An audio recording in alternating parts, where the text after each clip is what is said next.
Como eu já disse no início do vídeo, né, é um indicador fantástico o OAE em relação à produtividade. Ele alavanca realmente a produtividade, faz com que você consiga entregar mais facilmente os seus produtos no dia a dia, mas ele tem um ponto fraco, né? Como nós sabemos, como basicamente o objetivo da melhoria de processo é reduzir desperdício, quando você faz isso, você imprime velocidade à produção. Quando você fica mais eficiente e reduz desperdícios, principalmente também agilizando a produção, você consegue ter muito mais velocidade. Mas ele precisa ser auxiliado por indicadores de direção, né? Por quê, pessoal? Não adianta nada a gente ser eficiente, mas não ser eficazes, né? E eu vou dar uma noção daqui a pouco para você do que eu estou falando, né? Então a gente precisa entregar mais rapidamente os produtos, mas os produtos certos, né? Então assim, o que eu quero de fato entregar? Quais são os produtos que eu quero entregar mais rapidamente? Para quem? Então eu não quero ter simplesmente uma velocidade a mais, né? Eu não quero simplesmente ser muito rápido para chegar a algum lugar.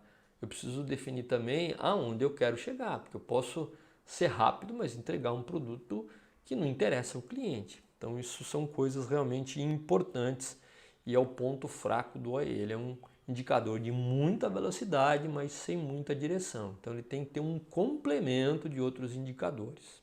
Pessoal, então, dentro do Lean, dentro da manufatura enxuta, nós precisamos ser eficiente e eficaz. Eu gosto muito da definição do Peter Drucker, que faz uma associação, uma analogia, né, com algo prático que a gente consegue de longe entender.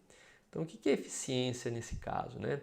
Eficiência é cavar, por exemplo, com perfeição técnica, um poço para se obter água. Então, quando alguém está fazendo um poço artesiano ou aqueles poços tradicionais, o que seria eficiência em relação a esse objetivo, né? É realmente utilizar todas as técnicas para que rapidamente e com qualidade a gente possa cavar muito bem um poço aí artesiano, né? Esse é o conceito de eficiência. E o conceito de eficácia é encontrar água, né? Não adianta eu produzir o melhor poço artesiano do mundo e no final das contas não ter água. Eu vou ser eficiente, mas na verdade não vou ser eficaz, porque eu quero na verdade é ter água. Então esse é o conceito aí de eficiência e eficácia. Então o OE é um indicador que nos dá muita eficiência, né, no sentido de imprimir a máxima velocidade possível para entregar um produto. Mas se não tiver alguns indicadores de eficácia para que direcione o OE, a gente não vai ter tanto sucesso.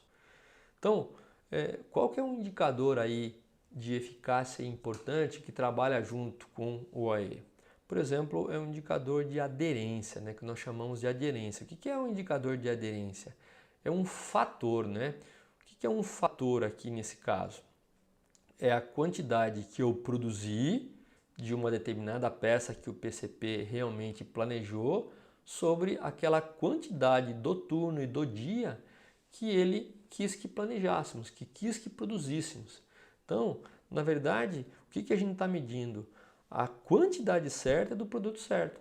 Então, o PCP, o planejamento, ele define uma expectativa para aquele dia em relação às necessidades do cliente, em relação a aquelas peças que o cliente precisa, em relação àquela quantidade que o cliente queria e quanto de fato a produção fez. Então, esse é um indicador de aderência, né? O quanto que foi produzido daquelas peças naquela quantidade, né? Sobre realmente aquilo que se tinha expectativa, que é o que o cliente quer. Então, nós chamamos isso de aderência. E quanto maior a aderência, melhor. Então, aqui, por exemplo, tem uma expectativa inicial, que é essa linha verde, existe um monitoramento mês a mês e dia a dia dentro do mês. Então, os dias em que a gente tem uma aderência muito baixa, é necessário ter um registro do que se aconteceu, né, e praticamente um plano de ação para que a aderência possa não só atingir a meta, como superar. Então, a aderência, pessoal, é um indicador de eficácia que trabalha em conjunto com o OE, ok? Então, esse é o nosso primeiro indicador de eficácia que dá um suporte e uma direção para o OE. Esse próximo indicador de auxílio do OAE, que dá uma direção do OAE, é o aging, que nós chamamos de aging, é um envelhecimento. Se uma peça ela não está demorando muito mais do que o lead time para ficar no processo. Então, quando nós fazemos o VSM ou quando nós fazemos o mapeamento de fluxo de valor, a gente mede o tempo, em média, que dura uma ordem desde a operação inicial até o despacho para o almoxarifado, por exemplo. Então, o tempo em que uma peça demora entre a primeira operação e a última de sua célula é o tempo de lead time. E aí você pode monitorar esse tempo para que não fique muito acima do lead time. Então, nesse caso aqui, nós monitoramos uma quantidade de peças, as ordens de fabricação acima de 7 peças, que é a meta. Então, nós não queremos ter ordens de fabricação no processo acima de 7 dias a partir do momento que ela foi aberta. Então você pode ir monitorando e quando tem tempos muito altos, por exemplo, 14, 12 dias, é necessário uma ação para tentar entender por que aquela peça ainda não foi liberada.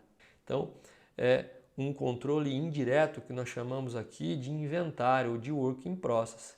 Então isso monitora a quantidade de ordens que ficam envelhecendo, que ficam paradas e que por algum motivo elas deviam já ter sido entregues.